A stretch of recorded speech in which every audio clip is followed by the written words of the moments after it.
Hello viewers, this is Priyanka and I welcome you all back to my YouTube channel edu.padhai।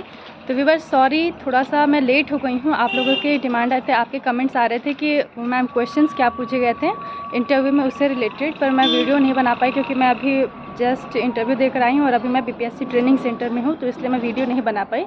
But आज मैं आपको बताने की कोशिश कर रही हूँ कि कैसे क्वेश्चंस वहाँ पर पूछे जा रहे थे।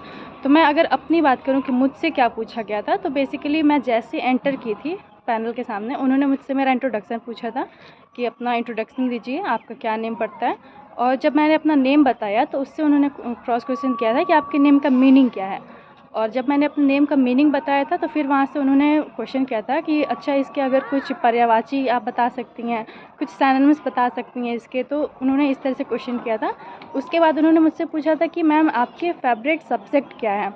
सब्जेक्ट की बात करते हैं तो जैसे मैंने उनसे बोला था कि मेरा फेवरेट सब्जेक्ट इंग्लिश मैंने बताया था, तो उसके बाद से उन्होंने बोला था कि आप क्या पढ़ाना चाहेंगी, आप स्टोरी डेमो देंगी या फिर पोएम का डेमो देना चाहेंगी। तो मैंने उनसे बोला था कि मैं स्टोरी पढ़ाना चाहूँगी। तो उन्होंने मुझे भेज दिया बोर्ड पर, बोला कि जाइए मैम पढ़ा कर दिखाइए ये क्या आप स्टोरी कैसे पढ़ाने वाली हैं। बट जब मैं इस बोर्ड पर पढ़ाने गई, मैंने टॉपिक को इंट्रोड्यूस किया उनके सामने, तब उन्होंने जस्ट एक मैम थी, उन्होंने बोला कि नहीं मैम आप स्टोरी रहने दीजिए, आप कोई पोएम पढ़ा कर दिखा दीजिए।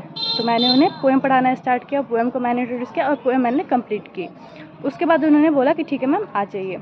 मैं जब वहाँ पर गई तो एक सर थे, उन्होंने बोला कि मैम ये बताइए कि आपका फेवरेट सब्जेक्ट इंग्लिश है, बट अगर मैं आपसे मैथ से क्वेश्चन पूछूं तो क्या आप कंफर्टेबल हो।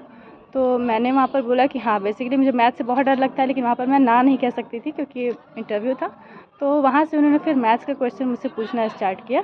उन्होंने मुझसे प्राइम नंबर पूछे कि प्राइम नंबर क्या होता है और कंपोजिट नंबर क्या होता है। और उसके बाद उन्होंने मुझसे पूछा था कि वन क्या है, वन प्राइम नंबर है या फिर कंपोजिट नंबर है। और उसके बाद उनका नेक्स्ट क्वेश्चन था कि जो क्यूब होता है, तो क्यूब को उन्होंने मुझे ऐसे कंफ्यूज किया कि जो 4 मेंबर्स थे, उन्होंने तुरंत, जैसे कोई मुझसे पूछ रहा है कि फेसेस कितने होते हैं क्यूब के, तुरंत अभी मैं इसके रिप्लाई करने वाली हूँ तब तक तुरंत पूछ रहे हैं कि एजेस कितने होते हैं। फिर एक तुरंत मैम बोल रहे हैं कि कॉर्नर्स कितने होते हैं। तो ऐसे जल्दी जल्दी बैक टू बैक क्वेश्चन, अभी आप आंसर देने वाले हो, तुरंत आपके सामने क्वेश्चन आ जाए तो थोड़ा सा माइंड उतना फास्ट काम नहीं कर पाता है। तो इसमें मैं थोड़ा सा कंफ्यूज हो गई थी, लेकिन हाँ, बट लास्ट में मैंने फिर उनको बताया आराम से कि हाँ कितने फेसेस, एजेस एंड कॉर्नर्स होते हैं, ये मैंने बातें उनको बताई वहाँ पर। उसके बाद उन्होंने मुझसे पाइथागोरस थ्योरम प्रूव करने के लिए बोला था कि इसको आप प्रूव करिए, पाइथागोरस थ्योरम क्या होता है, उसको आप कैसे प्रूव करेंगे, वो उन्होंने मुझसे पूछा था। तो मेरे इंटरव्यू पैनल में मुझसे इतना ही क्वेश्चन पूछा गया था। क्रॉस क्वेश्चंस बहुत ज़्यादा कर रहे थे मेरे बायोडाटा से, ऐसा कुछ उन्होंने पूछा। सिचुएशन बेस्ड क्वेश्चन उन्होंने पूछा था कि अगर कोई बच्चा है, वो अगर रोए जा रहा है, आप बहुत कोशिश कर रही हैं बच्चे को चुप कराने के लिए, बट वो मैनेज ही नहीं हो रहा है, वो रोया ही जा रहा है, तो ऐसे सिचुएशन में आप उसको कैसे पढ़ाएंगी, कैसे डील करेंगे सिचुएशन से, इसका आंसर मुझे दीजिए। तो ये उन्होंने पूछा था। अब मेरा एक्सपीरियंस इतना ही था, मुझसे इतना ही पूछा गया था। लेकिन इसके बाद अगर हम बात करते हैं अलग अलग, मेरा चंडीगढ़ में था, मैंने आपको पहले भी बताया था। लेकिन इसके बाद अगर मैं और भी लोगों की बात करूं तो बहुत ऐसा भी सुनने आ रहा है कि जैसे मेरा इंटरव्यू तो 3 नवंबर को पड़ गया था, फर्स्ट डे ही था, लेकिन बाद में सुनने में आ रहा है कि जैसे जैसे डेट्स बढ़ रही हैं तो इंटरव्यू पैनल बहुत र्यूड होता जा रहा है और अजीब अजीब क्वेश्चंस पूछ रहे हैं, कोई डेमो ले ही नहीं रहा है। तो अब मुझे इस बारे में कोई आइडिया नहीं है, सुनी सुनाई बातें हैं। मैंने अपना एक्सपीरियंस आपके साथ शेयर किया कि मेरे पैनल में मेरे साथ कौन से क्वेश्चन हुए थे, वो मैंने आपको बताया। और हाँ, मैं ये बोलूँगी कि इंट्रोडक्शन अपना आप बहुत अच्छे से तैयार करके जाइए। डेमो टॉपिक भी आप अपनी तरफ से, जो भी आप 4 सब्जेक्ट्स हैं उन सबकी डेमो टॉपिक एक एक ज़रूर करके जाइए।